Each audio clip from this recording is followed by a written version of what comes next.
Hi everyone, so I'm going to be doing a tutorial on how to use this educational technology tool called Flipgrin. I use this tool with my students for them to create book reviews on an independent reading book that they have been reading throughout the week. This is a really engaging website. My students love creating videos and they can even respond to each other, which I find really useful because that allows them to give each other feedback on a video or their book review. What you do is you create an account to get started, and you can also look at these resources up top to help you if needed. I already have an account, so I'm going to skip that part. This is where you would sign in with your email or password, or either of these buttons for Google or Microsoft. The students don't actually have to have an email to log in, which I really like. They would just get a code from a grid that you created through your account. And then I usually share this code through my Google Classroom with the link to Flipgrid, and then they easily know how to get onto it. But I'm going to go ahead and take you on to what is the educator view of this platform. It would open like this. To get started and have your students be able to create their videos, you create a new grid. Because I am not on the upgraded version, I can only create the one grid that I have already, but you can do multiple topics in the one grid. And so I'm going to go ahead and open one that I have.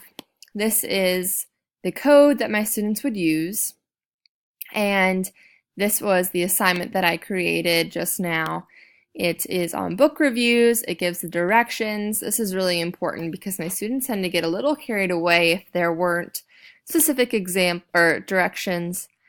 And then what they do is I share this with them, like I said, through Google Classroom, and then this is what comes up for them. It would show the topic with the code again at the top. They can go down, and they see the directions right at the top, which I really like, and then they can just go ahead and add a video, and there I am. So that's what it would look like for them. They only have about 90 seconds to do their book review, which doesn't seem like a lot of time, but for them that's useful because, like I said, they get carried away and it requires them to get straight to the point. It's pretty easy to use too. You just have to click this red button, and then the directions are still included on the side. Exiting out of that, once they create their video, they would all show up here. I have an example on YouTube for what that would look like. This teacher used it for a different reason, but it shows how all of the on the background, how all the videos come up, and then this was and then she continues on with her thoughts. Just example of how all of her students are there with their videos.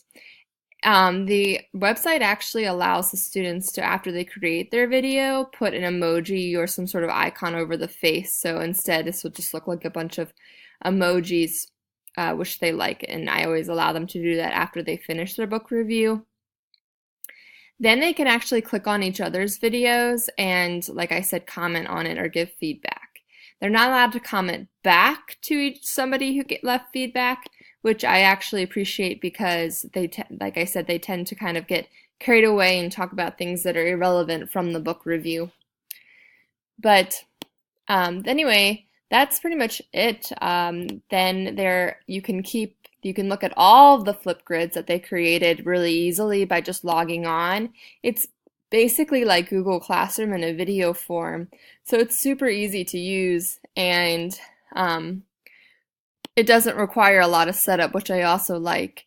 And like I said, it allows them to give feedback and for them to create something new. They are just a lot more engaged in this than them having to write it down. I found that when I was having them write it, that they tend to not do it, or they just really weren't motivated to give a book review, but now I see them reading a lot more because they are motivated to give a book review. And then I actually see other students checking out books that their peer did a book review on because they're then actually really motivated to use that book or read that book. So that's the way that I use this technology tool. But I'm sure there's a lot of other ways you could do it. I've also seen Teachers do it for math problems that students have solved so that they could see many different strategies for how they solved it. I've seen it used for science. I've seen it used for a multicultural project the students had to do, and they gave videos on their family history. So there's lots of different things that you can do. If you did get the upgraded version, it does cost money, but it does offer a lot more tools than just the free version does. But for right now, for what I use it for, this free version is fine. But that's it for right now.